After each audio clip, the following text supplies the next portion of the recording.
বারুইপুরে পুকুর থেকে উদ্ধার কিশোরীর দেহ। নাবালিকাকে ধর্ষণ করে খুনের অভিযোগে অগ্নিগর্ভ বারুইপুর। কুলপি রোডে মৃতদেহ আটকে বিক্ষোভ। পুলিশ ক্যাম্পে চলল হামলা। শিয়ালদহ দক্ষিণ শাখার নামখানা লাইনে ট্রেন অবরোধ। প্রায় 5 ঘন্টা বন্ধ থাকে সড়কও। পুলিশকে ঢিল মারার অভিযোগ উন্মত্ত জনতার বিরুদ্ধে। জনতাকে ছত্রভঙ্গ করতে চলল পুলিশি লাঠিচার্জ।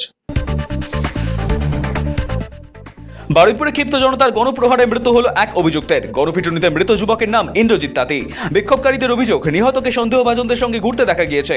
অভিযোগ, নাবালিকাকে নির্মমভাবে অত্যাচার ও খুনের ঘটনায় ইন্দ্রজিৎ সরাসরি জড়িত ছিল। রবিবার সকালে তাকে এলাকায় দেখতে পেয়েই ধরে ফেলেন উত্তেজিত জনতা। এরপর চলে গণধোলাই। বিক্ষোভকারীদের দাবি, এই নৃশংস ঘটনায় 4 থেকে 5 জন জড়িত। বারুইপুরে আইন শৃঙ্খলা পরিস্থিতি চরম রূপ নিতে নির্যাতিতার বাবাকে ফোন করেন মুখ্যমন্ত্রী। মঙ্গলবার ডেকে পাঠালেন ভবানী ভবনে। প্রশাসনের তরফ থেকে সব ধরনের কঠোর পদক্ষেপের আশ্বাস মুখ্যমন্ত্রী শুভেন্দু অধিকারীর। গাড়িতে ঝুলে যান নিরাপত্তারক্ষীরা। মোটর ভেহিকল আইন লঙ্ঘন মামলায় থানায় নথি জমা অভিষেকের। তবে অভিষেকের পাঠানো নথিতে মোটেই সন্তুষ্ট নন তদন্তকারীরা। অসম্পূর্ণ বলে ফের নোটিশ দিতে পারে পুলিশ। অভিষেক বন্দ্যোপাধ্যায়ের সেবাশ্রয় নিয়ে বিতর্ক যেন থামছেই না। ডায়মন্ড হারবার থানার পর এবার বিষ্ণুপুর থানাতেও এফআইআর অভিষেকের বিরুদ্ধে। নাম জড়ালো সুমিত রায়, জাহাঙ্গীর খানেরও। মেসি কাণ্ডে আপাতত স্বস্তি নেই অরূপ বিশ্বাসের। ফের পুলিশি তলব। আগামী সপ্তাহে বিধাননগর দক্ষিণ থানায় হাজিরার নোটিশ। আগামী 7 জুলাই সকাল 10টায় তলব করা হয়েছে প্রাক্তন ক্রীড়ামন্ত্রীকে।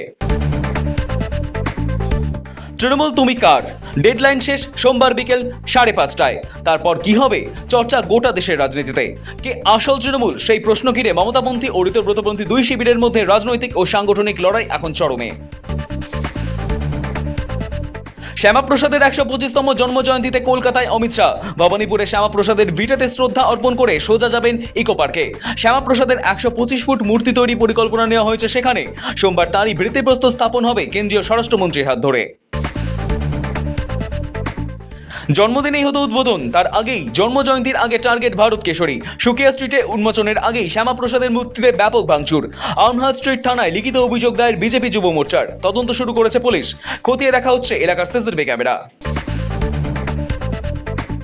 রাজ্যের লক্ষ লক্ষ চা শ্রমিকের আর্থসামাজিক উন্নয়নে বড় ঘোষণা রাজ্য সরকারের। উত্তরবঙ্গের চা শ্রমিকদের জন্য 313 কোটি প্রকল্প ঘোষণা। সুখবর ভাগ করে নিলেন রাজ্যের মুখ্যমন্ত্রী শুভেন্দু অধিকারী। নিম্নচাপ মৌসুমে অক্ষরেখার জোড়া ফলায় তুমুল দুর্যোগ। রবি থেকে একটানা বৃষ্টি চলবে 2 বঙ্গেই। 6 জুলাই পর্যন্ত কলকাতা সহ দক্ষিণবঙ্গের জেলাগুলিতে ভারী থেকে অতি ভারী বৃষ্টির লাল ও কমলা সতর্কতা জারি। পুরো সপ্তাহ জুড়েই বিক্ষিপ্তভাবে বৃষ্টি চলবে, জানালো হাওয়া অফিস।